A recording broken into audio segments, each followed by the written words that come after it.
Hello and welcome to the presentation on analysis on software development frameworks. Through here in this presentation, someone who don't have any idea about software development frameworks will get some kind of an idea on that. Throughout this presentation, I will be explaining to you about these basic things which will help you to get some idea about what you will be exposed to. These things would be introduction to software development frameworks, use of frameworks, properties of the framework, benefits of frameworks, frameworks in use, and frameworks in detail. When talking about the frameworks, you must first know what a software framework is. It is an abstraction in which common code providing generic functionality can be selectively overridden or specialized by user code providing specific functionality and reusable design for a software system. This definition sums up the whole presentation. It exactly defines the software framework.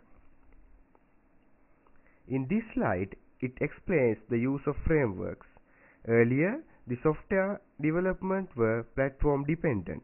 That means only one platform supported a specific language, but with the introduction of the software frameworks, a specific language can be used in many platforms. That means that language is platform independent. Simply, that is the use of frameworks.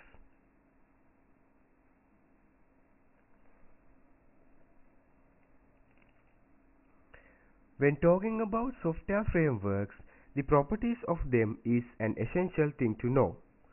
Properties can be explained like this. Framework has physical components, usually files usable during production. That's why a software framework is concrete. Framework itself is not usable on its own. Framework does leave some fill in the blanks for users. That's why software framework is incomplete. Framework dictates how you do fill in blanks. Framework dictates overall architecture of complete specific solution. That's why software framework drives solution. Frameworks are very much reusable as they are helpful in many recurring problem context. That's why software framework helps solving recurring problems.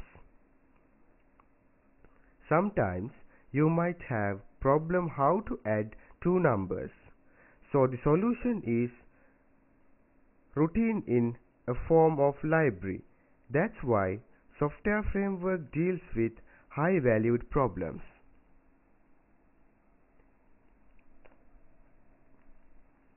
It's quite essential to know the benefits of software frameworks when you work with them.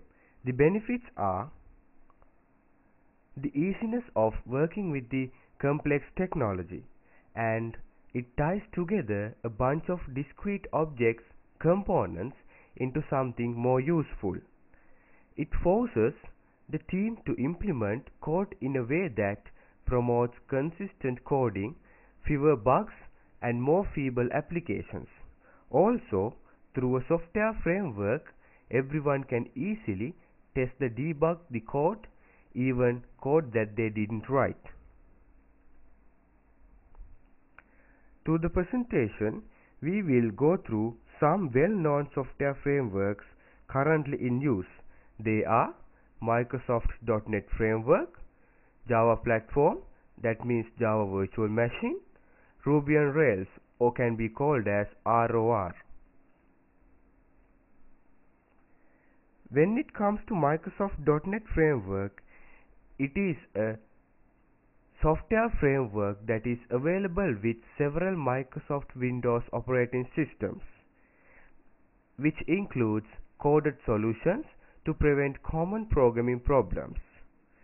And the .NET Framework is a key Microsoft offering and is intended to be used by most new applications created for the Windows platform.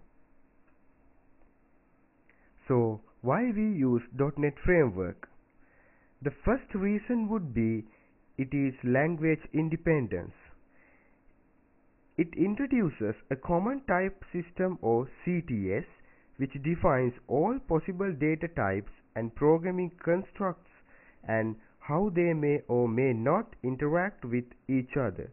So that's why the .NET Framework is language independence.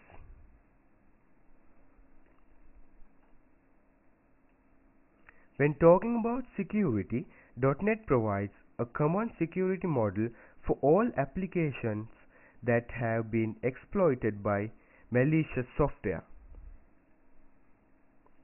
Regarding portability, it explains that the program to use the framework should run without change on any type of system for which the framework is implemented. The second major software framework is the Java Virtual Machine. It is used when compiling Java codings. Java Virtual Machine, or we can call as JVM, is crucial component of the Java platform.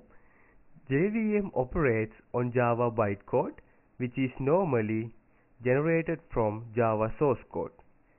JVM is distributed along with a set of standard class libraries that implement the Java API, that means the Application Programming Interface.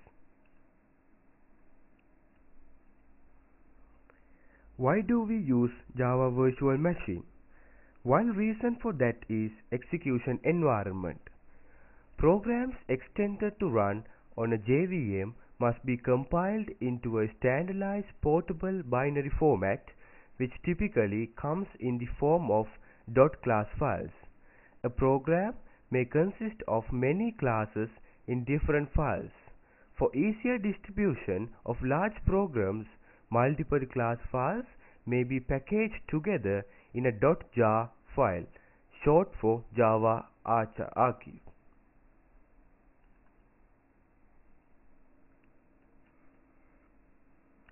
The next reason would be the secure execution.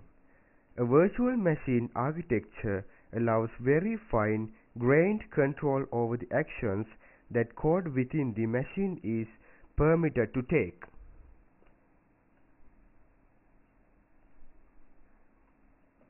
Also, Java Virtual Machine supports languages like JRuby, JavaScript with Rhino, and Python to be run on top of it. In moving to the next slide, we talk about the latest invention, which is Ruby on Rails. It is an open source web application framework for the Ruby programming language. And also, the applications are easier to develop and understand.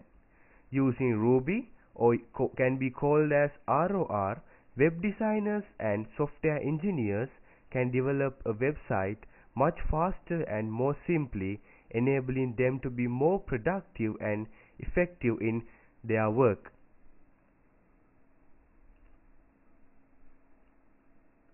Since we have come to the end of the video session, let me wind up by taking you through what we have provided.